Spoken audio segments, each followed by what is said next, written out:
Assalamualaikum warahmatullahi wabarakatuh. Selamat datang di Belajar Bersama Evi Putri. Dan kali ini kita akan belajar sejarah Indonesia.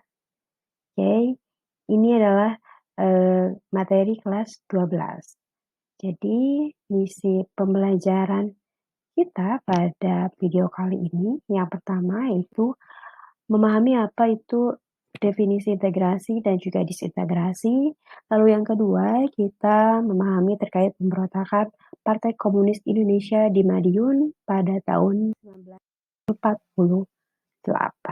Oke, jadi ada dua misi untuk video kali ini. Kita mulai aja. Soekarno pernah mengatakan bahwa perjuanganku lebih mudah karena melawan penjajah. Namun perjuangan kalian akan lebih sulit karena melawan bangsa sendiri. Hal ini jelas terasa sekali ketika di awal-awal kemerdekaan. Kenapa? Karena terjadinya pemberontakan di banyak daerah. Salah satunya adalah pemberontakan yang terjadi di Madiun.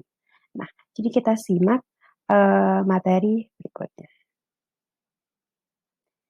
Nah, untuk misi yang pertama, kita harus mengetahui dulu nih, apa arti dari integrasi dan juga disintegrasi. Nah, jadi kalau integrasi itu menurut Kamus Besar Bahasa Indonesia adalah pembauran hingga menjadi kesatuan yang utuh atau bulat. Nah, integrasi di sini adalah persatuan. Jadi, kita ketahui kalau Indonesia itu kan beragam. Nah, artinya ketika terjadi sebuah pembauran, menjadi kesatuan, itu artinya adalah integrasi. Nah, berbeda atau berbanding terbalik ketika integrasi ini diawali dengan kata dis. Jadi disintegrasi. Nah, disintegrasi itu kebalikannya dari integrasi. Kalau misalkan integrasi tadi adalah pemersatuan, nah disintegrasi adalah keadaan tidak bersatu padu, keadaan terpecah belah, hilangnya keutuhan atau persatuan perpecahan. Jadi kata lainnya adalah perpecahan ya. Oke, itu untuk misi yang pertama berarti kita ketahui terkait integrasi dan disintegrasi. Nah sekarang adalah misi yang kedua yaitu di video kali ini kita memahami terkait pemberontakan Partai Komunis Indonesia di Madiun pada 1948. Nah, ini ada dua gambar yaitu tokoh dari kejadian pemberontakan PKI di Madiun. Yang pertama itu ada Musso. Dan yang kedua itu ada Amir Saripudin. Nah, jadi Musso dan Amir Saripudin ini adalah dua tokoh yang berperan dalam PKI di Madiun ini.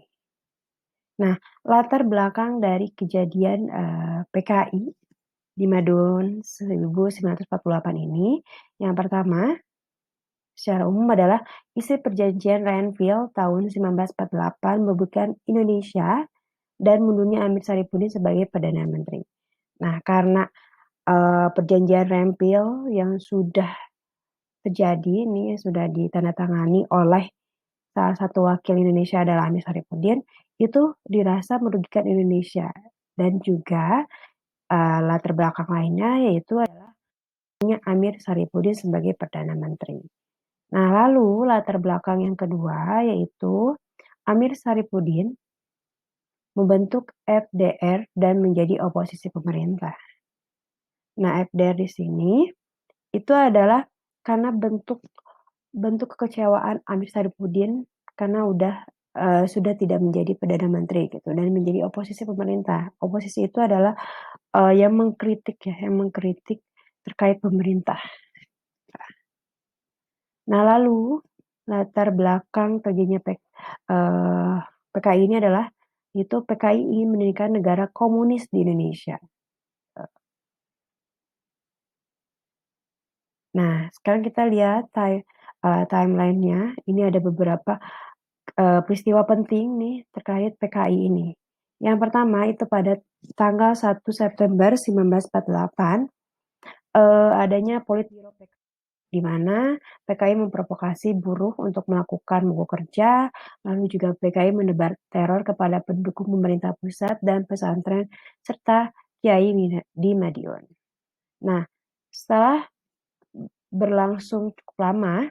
Pada tanggal 18 September 1948, Musso dan Amir Saripudin mendirikan Negara Republik Soviet Indonesia di Madiun. Nah, ini adalah PKI ingin mendirikan negara komunis, kan Negara Republik Soviet Indonesia di Madiun.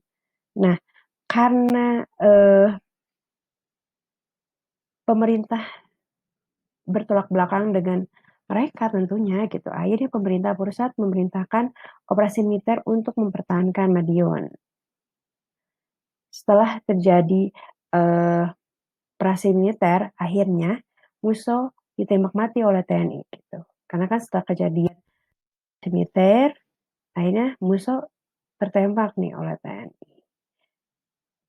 Dan pada akhirnya pada tanggal 29 November 1948, Amir Saripudin dan pendukungnya berhasil ditangkap oleh pemerintah. Nah, jadi perlu diingat yang tadi tokoh dari PKI ini itu ada Musso dan juga Amir Saripudin, terus juga terkait tanggal-tanggalnya yang dimulai dari isi Renville yang merugikan rakyat Indonesia sampai akhirnya Amir Saripudin dan pendukungnya berhasil ditangkap. Ingat ya. Terima kasih. Sampai bertemu di video selanjutnya.